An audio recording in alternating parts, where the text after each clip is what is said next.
Today I want to talk about Samba. Samba is a free software reimplementation of the SMB network protocol and was originally developed by Andrew Tritgrell. Samba provides file and print services for various Microsoft Windows clients and can integrate with Microsoft Windows Server domain either as a domain controller or as a domain member. If that statement was confusing, you're not alone. When I first started learning about Samba, I didn't quite understand what it meant. Let's take a look here at a graphical representation I made that better explains this.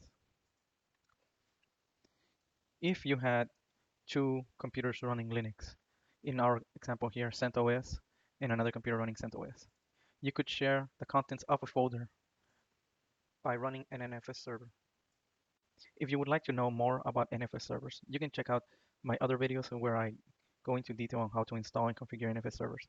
But just so you understand, once you run an NFS server on one of your Linux computers, you are able to share any folder in that computer with any other Linux computer.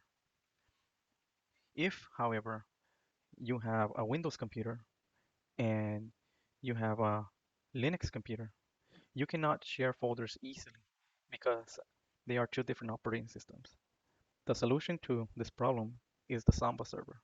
With the Samba server, you will be able to share your folder with a Windows computer. Let's run through a real life scenario so you better understand. Let's suppose that you work at a small company that has 2 employees and maybe 5 Linux computers, and you have an NFS server already active. And with that NFS server, you are sharing 2 videos. Now your manager one day comes and he decides to buy 2 new computers, but he doesn't want to install Linux on them. This time he wants to install Windows. So you connect them up to the network, and when the operators try to view the videos, they find out that they can't, and because they're not available, because you're only running an NFS server. So you go ahead and install the Samba server, and you upload the 2 videos. Now the NFS server will supply the shared folder to the Linux computers, and the Samba server will provide the shared folder with the videos to the Windows computers. Let's go ahead and go through the steps of installing a Samba server. To install the Samba server, you're first going to install Samba, then you're going to create a Samba directory, you're going to add a new user, any password, and you're going to add a Samba password to the new user. Important, this password is different than this password. Next, you're going to add a new Samba group, and you're going to add the new user that you created to the new Samba group as a secondary group. You will then change the group ownership of the Samba directory to the new Samba group. We will configure the Samba settings and test the Samba configuration. Next, we will start and enable Samba. And lastly, we will configure firewall D so that Samba can run. Now, in a future video, I would describe how to configure Samba to work with SE Linux. But for the moment, I am simply going to set SE Linux as permissive. SE Linux is a bit complicated to get running, and so I don't want to confuse anybody in this video. So we're just going to leave it as permissive for now. Permissive mode will allow SE Linux to continue logging events, but will not take action on those events. Next, we will configure Samba Client, and this will be done in Windows.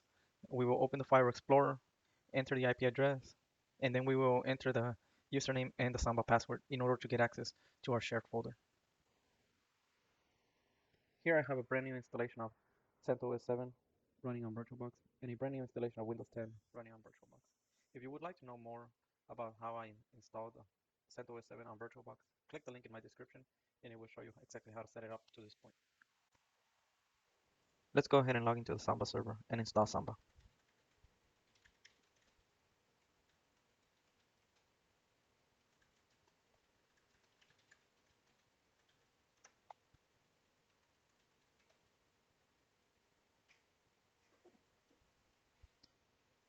Okay, found one package and 13 dependent packages. Let's go ahead and click yes to install.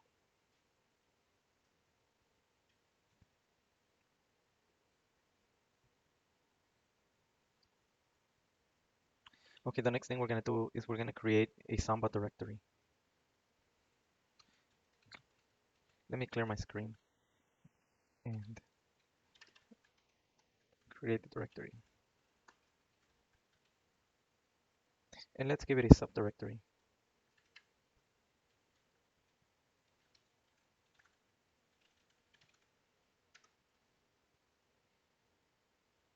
Okay, now we're gonna add a user and a password.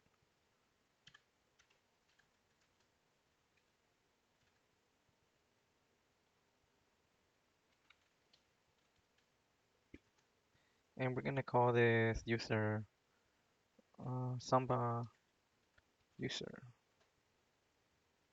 Okay, let's give him a password.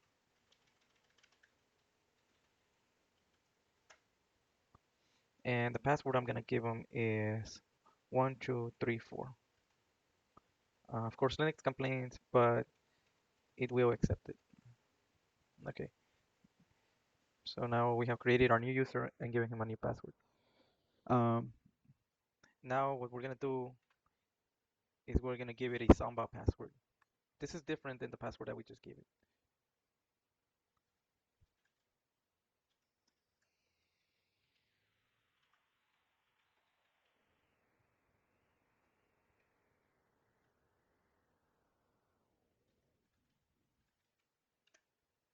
And for this one, I can again give it any password that I want.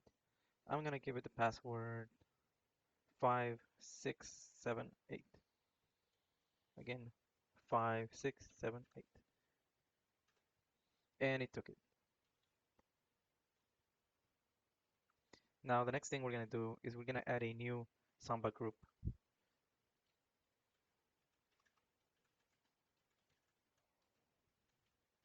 And we're gonna call it Samba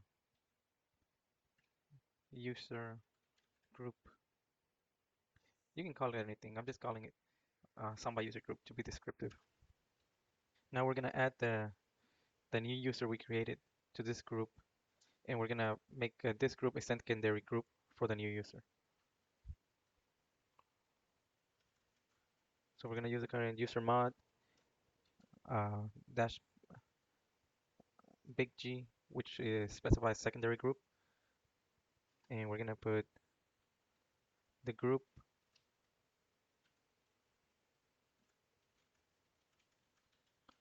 and we're gonna give it the name of the user. Okay, so let's not forget to use sudo. Next, we will change the group ownership of the Samba directory to the Samba group that we just created. First, let's look at the group ownership of the Samba folder we created.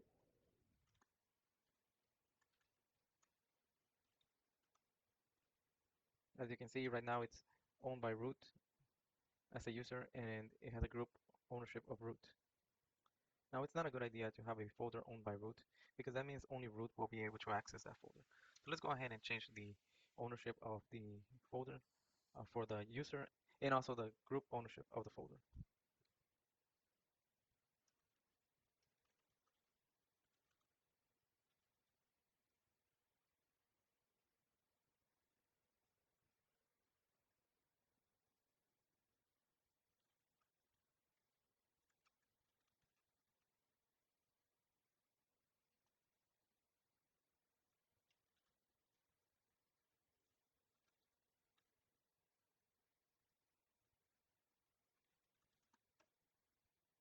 And now let's verify that the changes took effect. And as you can see now, the owner of the sharing folder is Samba user, and the group ownership of the sharing folder is Samba user group. Let's clear our screen here, and let's proceed to configure the Samba settings. So we're gonna configure the Samba settings by modifying the following file.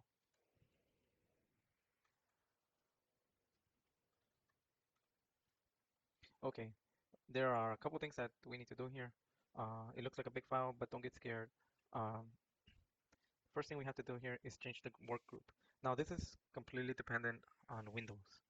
What I mean by that is, let's go ahead and go into our Windows computer here, and let's see what the work group for this computer is.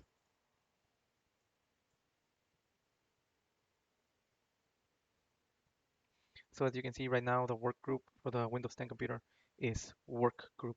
So we have to make that match here in the Samba settings.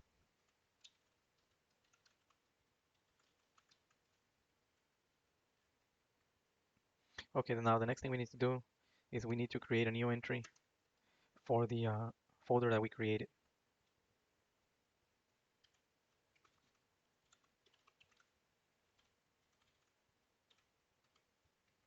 And we're going to give it a comment, and we can give any comment.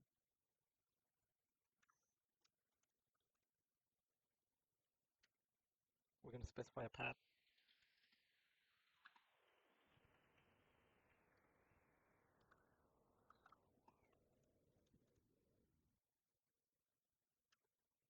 We're going to specify some options here. So is it browsable? A yes. That way you can browse through the folder. We're going to set the guest OK to yes.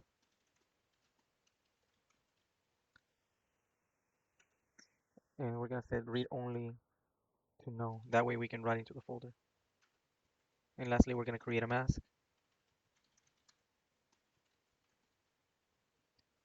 of 0755. So let's go ahead and save our file and exit. Now the next thing we're going to do is we're going to test the Samba configuration just to verify that the settings we just made actually work.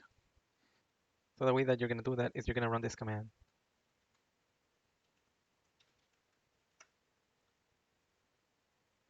So if you notice right here, it says loaded service file. Okay, so that tells us that there's no problem with our configuration. And here it just displays the configuration we made. So now let's go ahead and proceed and start and enable Samba. We're going to do that by running sudo system ctl start smb. Let's give it our password here. And let's go ahead and enable it as well.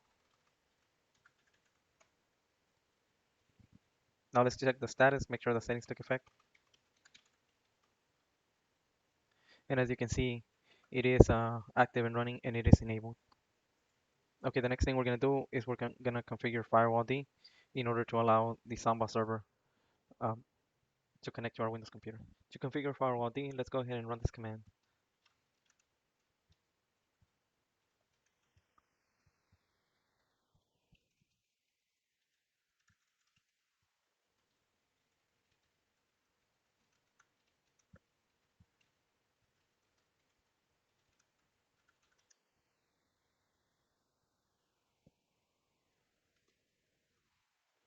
Let's give it the password.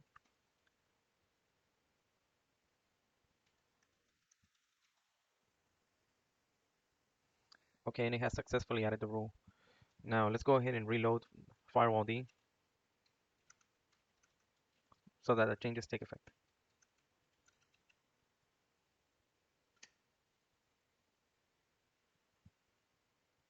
Okay, so let's recap what we have done. We have installed Samba, we have created a new Samba directory, we have added a new user and password, and we have also given that user a Samba password.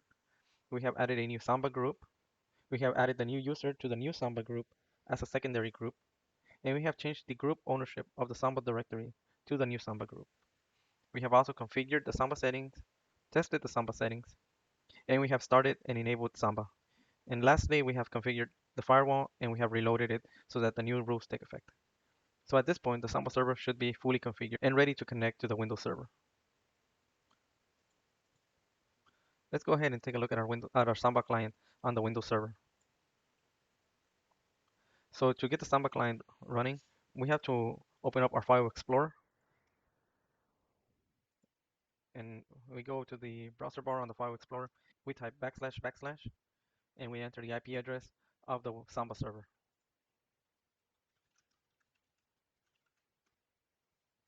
As you can see, the IP address of the Samba server is 10.0.0.206. So let's go ahead and enter that.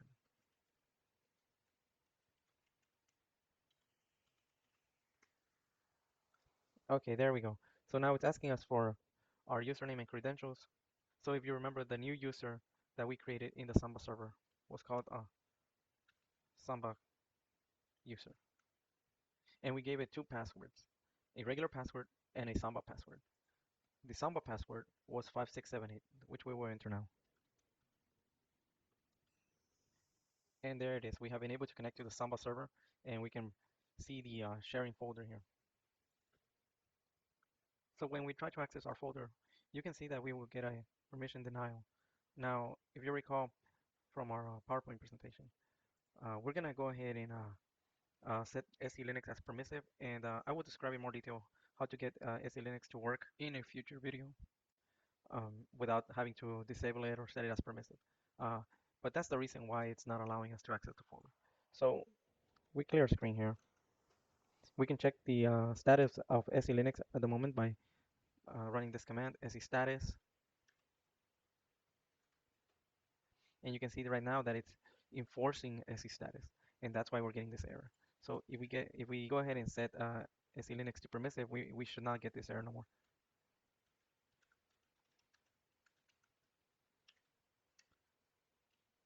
Let's go ahead and run it with the sudo command.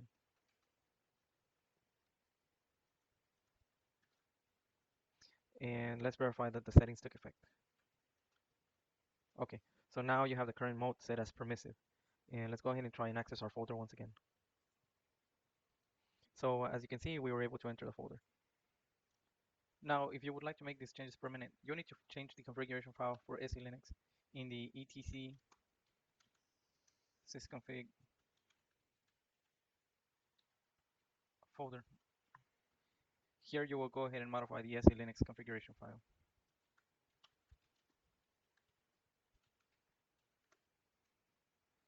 And what you need to do is you need to change the setting from enforcing to permissive.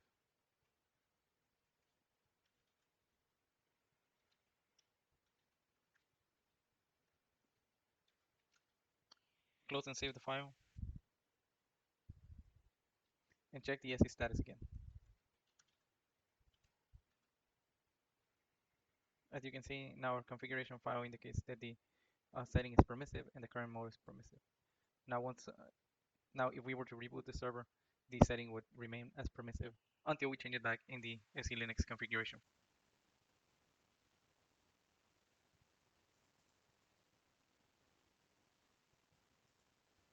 Let's go ahead and put something in there and make sure that it is indeed sharing the folder.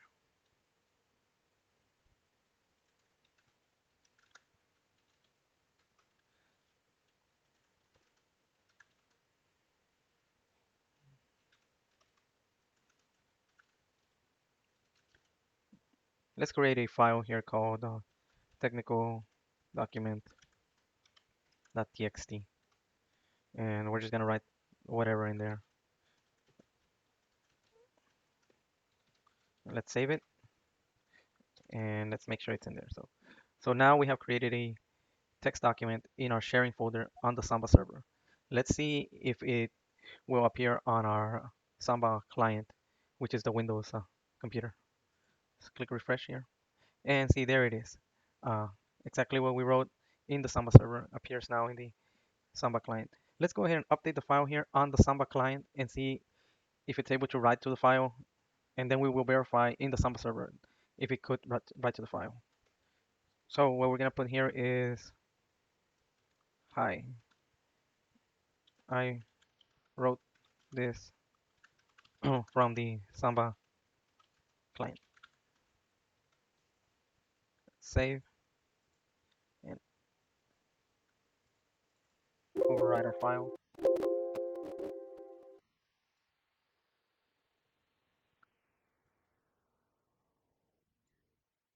And it does not look like we were able to write to the file. Let's try and name it something else. Let's say technical document 2.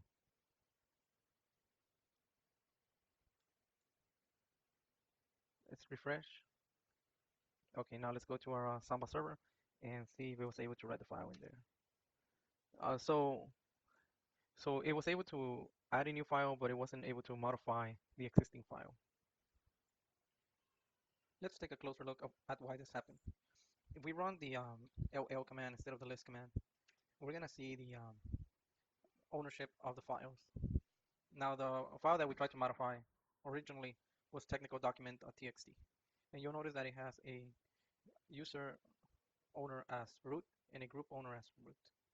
So if you recall, when we logged into the Samba client, we logged in as Samba user, with the Samba password. So that means that this this computer is acting as if it was the user Samba user, and the Samba user cannot write to a file owned by root. The only one that can write to a file owned by root is root himself, or or a user that has administrative rights and uses the sudo command. That is why we could not write to the technical document. If we were to switch users to Samba user,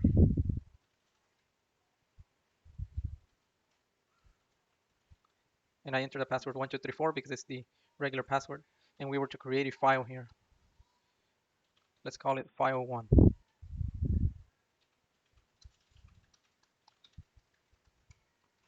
Save it.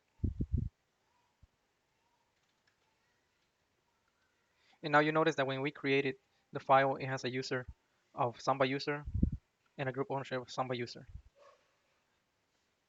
If we come here to our Windows computer, we can see that it created the file 1 right here. And if we try to modify it,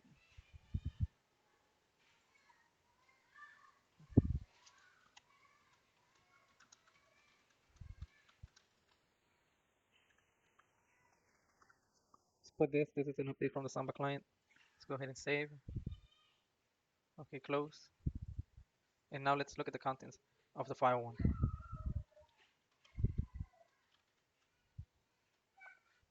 As you can see, we were able to update the file using the Samba client running Windows. And it did add this special character because in Windows, Notepad sometimes adds hidden characters. You can't see it in Notepad, but if you open it up with a different editor, you can see it. So in our case, we're using Vim, and it can see the special character. So to recap, if you want to be able to edit the file from the Samba client, make sure that the file that you place in the Samba server has the same user. In our case, our new created user was Samba user. So if you have a file in here, make sure that the owner is Samba user because this is the same credential that you're using to log in with the Windows computer. So as long as the file is owned by Samba user and you logged in with the Windows computer in the Windows computer with Samba user, then you will be able to edit it. If you don't do that, then you will be able to create new files, but you won't be able to edit a file. This could come useful if you don't want people editing your files, but you still want them to be able to read it. But if you want them to be able to update the file, then then you would need to have them using the same username.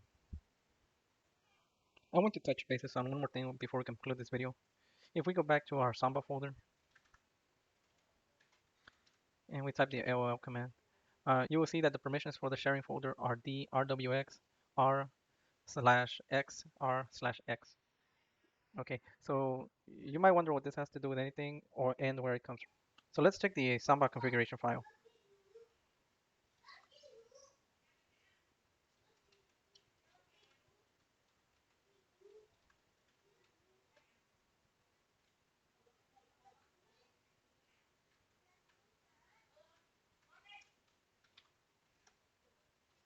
Now we scroll down here, you're gonna see where it talks about create mask 0755.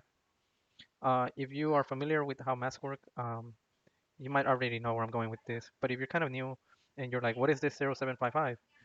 So let me show you graphically what that means and how that pertains to the folder.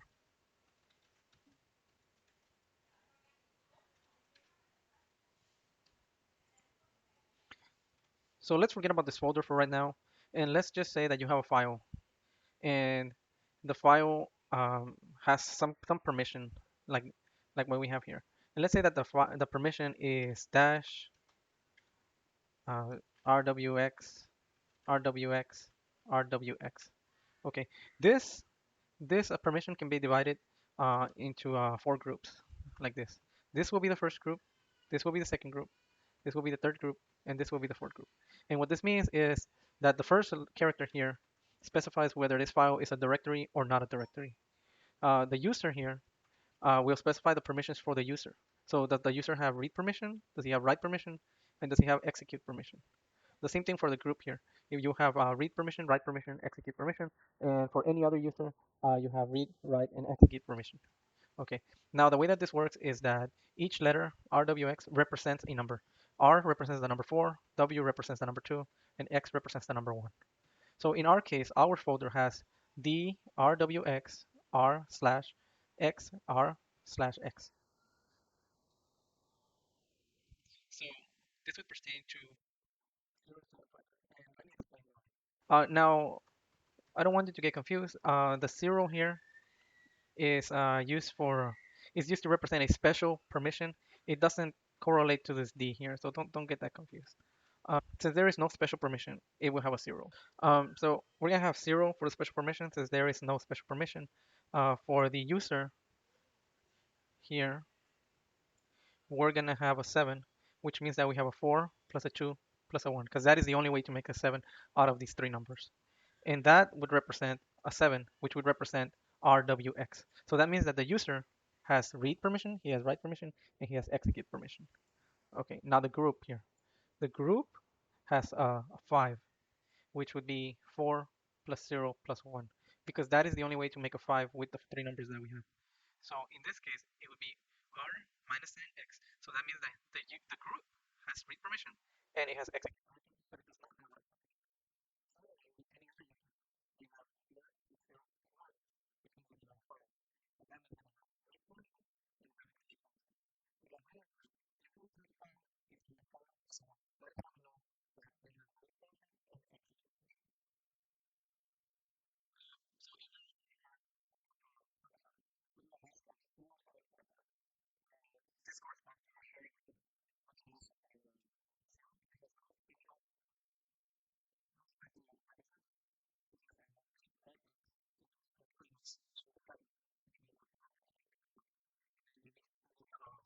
which means that you have R minus sign X, which means that you have read permission and execute permission. And to make that, you need a 4 plus a 1, which is a 5. And similarly, for any other user, you have a 4 plus a 1, which is a 5. So that means that the user, in this case, Samba user, has read, he has write permission, and he has execute permission to this folder.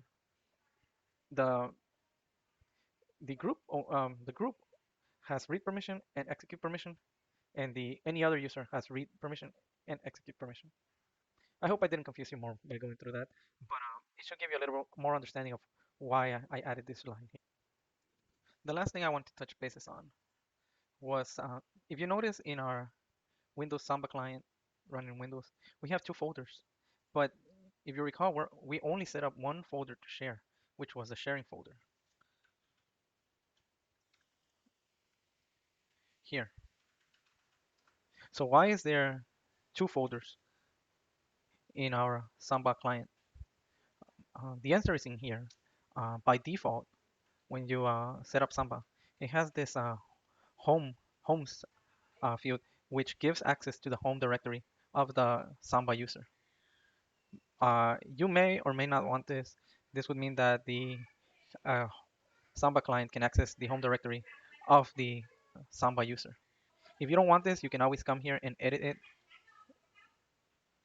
Oh, let's use sudo so that we can edit it. So if you don't want to share your home directory with everyone else, you can come in here and you can edit this line and you can put hashtag, hashtag, hashtag, hashtag, hashtag, hashtag, and that'll comment out this line. And so the Samba server will no longer share your home directory. So let's go ahead and save and quit, and we're gonna restart our Samba server.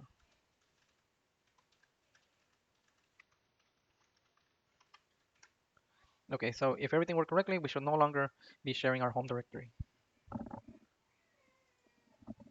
So as you can see, the home directory has disappeared from the Samba client.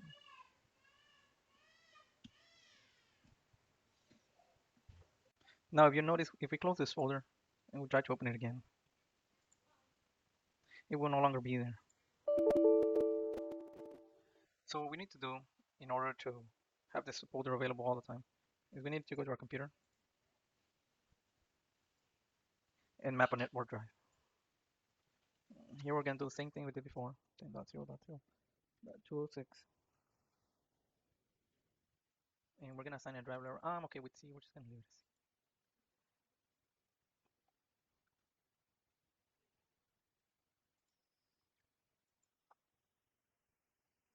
Okay, let's specify the full path.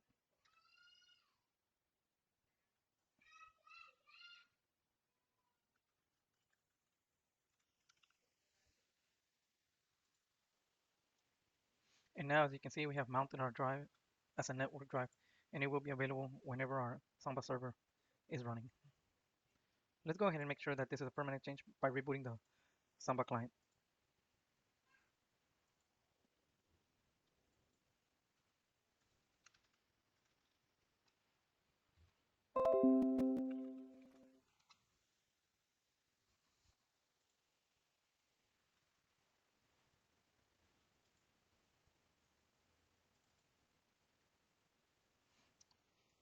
Let's go ahead and select here, remember my credentials. I believe it wasn't able to mount the drive because of that setting.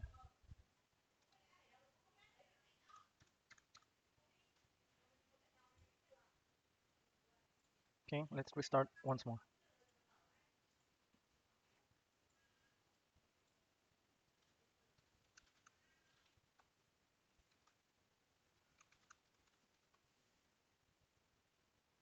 Okay, let's go see if our folder is mounted.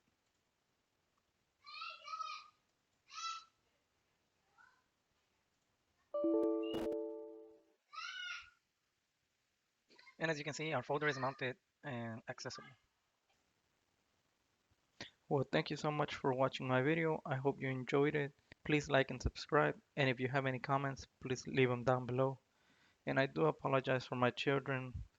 They were crying and running in the background. I hope they didn't cause too much noise on the video.